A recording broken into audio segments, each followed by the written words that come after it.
Welcome. And you're demanding that much. You're not paying tuition for yun na lang dyan. Dinaan ni Sister sa healing prayer ang meeting. Bago umalis, ipinangakong hindi na ikakalta sa 200,000 pesos insurance money ang nagastos na ng BestLink sa punerarya at palibing sa mga biktima. Pati ang pag-transport sa probinsya sa ilang mga labi, sasagutin na raw ng BestLink. Bernadette, initial payment ng 50,000 pesos ang binigay sa mga claimants kanina.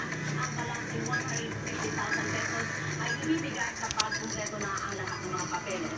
Nagbigay din ng daragdagang 30,000 pesos ang Panda Bus at dahil sakot ng isa pang insurance, ang mga pasahero mayroon pang 50,000 pesos na makukubra ang mga kaanak. Ang mga sugatan naman tatanggap ng 20,000 pesos each bilang medical reimbursement. Kung lalagpas pa dun ang medical expenses, doon na kailangan mag-usap ang mga pamilya at Panda.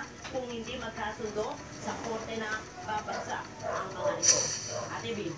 Doris, bakit pinag-iisipan nila kung tatanggapin yung pera mula sa insurance? Hindi pa ba sila nag-claim? Nandiyan pa raw sila sa Balinsuet. Yung quick claim SOP daw yun, sabi ng insurance firm, yung SCCI. Pero hindi ibig sabihin doon na kapag ikaw ay pumirma na doon sa quick claim, ay hindi na pwedeng magsampa pa ng kaso. Pwede pa yun. Kausapin nila ang pwede naman ang kanilang kinakabla. BestLink ba yan o ang Pandas mo?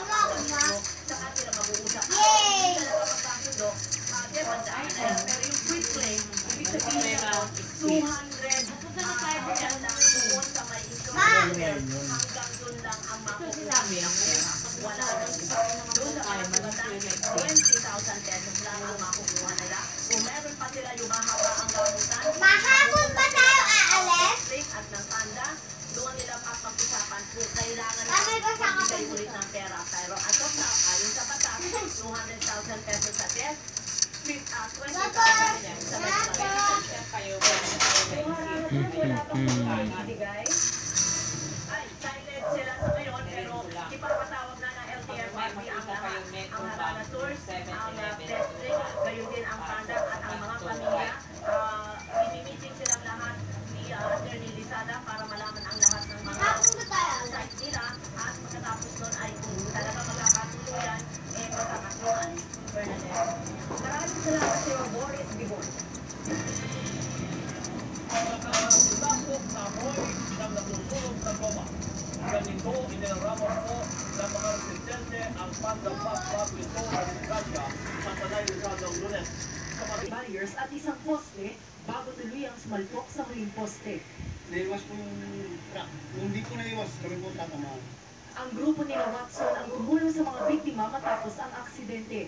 Halos di umano niya alam ang gagawin nang makita ang lala ng aksidente. Agad sila humingi ng saklolo hanggang makarating ang rescue. Kaninang umaga nagtungo ang National Bureau of Investigation sa lugar para umpisahan ang sariling investigasyon. Isinulong na rin sa Kongreso ang paggamit ng seatbelt sa mga field trip buses. Sisilipin naman ng LTFRB kung pasok sa 15-year phase-out period ang unit ng bus. Kahit base sa ORCR nito, ay pwede pa itong bumiyahe hanggang 2019.